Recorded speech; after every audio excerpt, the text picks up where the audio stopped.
Welcome back. કચ્છના માંડવીમાં આવી રહી છે ઝેરી કંપની. માંડવીના બાડા ગામ પાસે સ્થાપવાની આ કંપની, ઝેરી કંપનીનો સ્થાનિકો સતત વિરોધ કરી રહ્યા છે. વાઇલ્ડલાઇફ ફોટોગ્રાફર અશોક ચૌધરીએ અનેક મોટા ખુલાસા કર્યા છે. આ અંગે કંપનીના કારણે વાતાવરણ બગડશે. અશોક ચૌધરીનું આ કહેવું છે, વાતાવરણને અનુકૂળ નહીં હોય આ કંપની. તો કચ્છના બાડા ગામમાં જે કંપની સ્થાપિત થવાની છે તેને લઈને સતત ગામના લોકોનો તો ઉગ્ર વિરોધ છે. સાથે સાથે આ ઝેરી કંપનીનો સ્થાનિકો વિરોધ કરી રહ્યા છે અને તેને લઈને અશોક ચૌધરીનું આ એક મોટું નિવેદન સામે આવ્યું છે કે આ કંપની જો સ્થાપિત થશે તો તેના કારણે વાતાવરણ બગડશે, વાતાવરણને અનુકૂળ નહીં હોય આ કંપની. તો એસસીજીએલ આ કંપની છે કે જેને લઈને સતત વિરોધના સૂર ઉઠી રહ્યા છે. કચ્છના બાડાથી લઈને અમદાવાદમાં પણ તેનો વિરોધ જોવા મળ્યો હતો. ત્યારે આ કંપની આવવાથી પ્રદૂષણ પણ વધુ થશે, સાથે સાથે દરિયામાં પણ પ્રદૂષણ થશે ને તેના કારણે દરિયાઈ જીવોને મોટું નુકસાન થશે. સાથે જે ત્યાં ખેતી લાયક જમીન નહીં રહે તેવું પણ ત્યાંના લોકોનું કહેવું છે. કારણ કે આ જે કંપની છે તેનો પ્લાન્ટ એક બીજી જગ્યાએ પણ નાખવામાં આવ્યો હતો, સૂત્રાપાડામાં, અને તેને લઈને લોકોને ત્યાં જે અનુભવ થયો હતો તેના આધારે સતત વિરોધ થઈ રહ્યો છે આ કંપનીનો.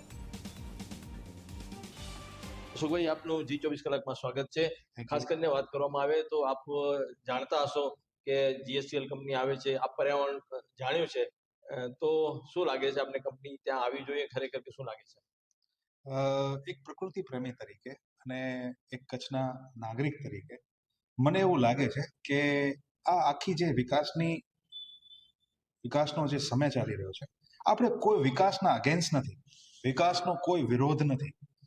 આજે આપણે વાત કરવી છે પર્યાવરણ, તો એક જે યુનિકનેસ પર્યાવરણની છે કચ્છની અંદર, એક તરફ સમુદ્ર છે, એક તરફ પહાડો છે, એક તરફ એશિયાના સેકન્ડ નંબરના ઘાસના મેદાનો છે, બરાબર છે.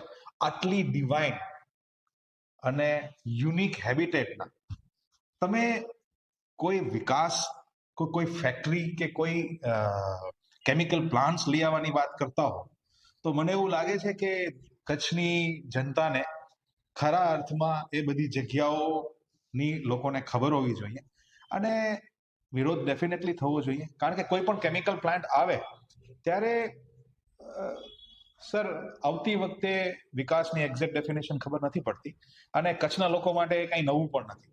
કચ્છના લોકો ઘણી બધી એવી ઇન્ડસ્ટ્રી આવ્યા પછી આજે પસ્તાય છે, આજે દુઃખ થાય છે અને જેટલી સ્પીડથી એન્વાયરમેન્ટનું બરબાદી અથવા હું એમ કહું કે એન્વાયરમેન્ટનું ડિસ્ટ્રોય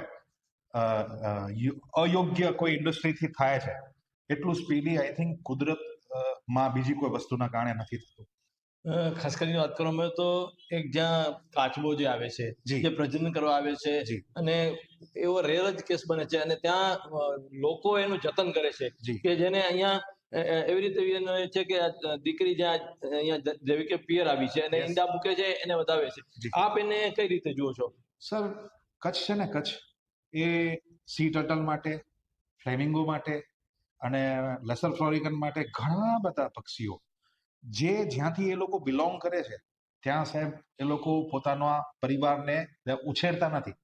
કચ્છ એક માત્ર એવી જગ્યા છે ઘણા બધા પક્ષીઓ માટે, સી ટર્ટલ માટે, જે આ ધરતી ઉપર આવી તો તમે જે કચ્છીઓની જે ફિલિંગ્સ છે કે ભાઈ એક દીકરી જ્યારે ડિલિવરી કરવા માટે કચ્છ આવે, બરાબર છે, તો એ પોતાના મોસાળમાં, પોતાના મેકામાં આવે, પોતાના માના ઘરે આવે, તો કચ્છ એની માટે માતૃભૂમિ થઈ, કચ્છ એની માટે માં થઈ.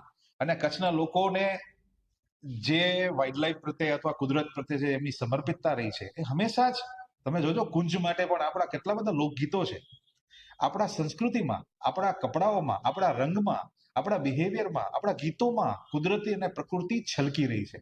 તો આપણે એવી પ્રકૃતિનું જતન 100% કરવું જોઈએ. અને એઝ અ નેચર લવર એક વસ્તુ અંતિમ હું જરૂર એ કહીશ કે વિકાસનો વિરોધ નથી, પણ વિકાસ ક્યાં, કેટલું, એ હવે વિચારવાનો સમય આવી ગયો છે.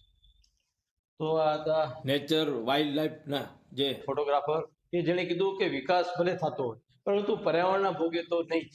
આ રીતે GSCL કંપની આવતી હોય પરંતુ એ એવા વિસ્તારમાં સ્થાપિત કરવી જોઈએ જ્યાં પર્યાવરણને નુકસાન ન થાય, લોકોને નુકસાન ન થાય, એવું પણ એમણે વાત કરી છે. રાજેન્દ્ર ઠક્કર, જી મીડિયા, કચ્છ.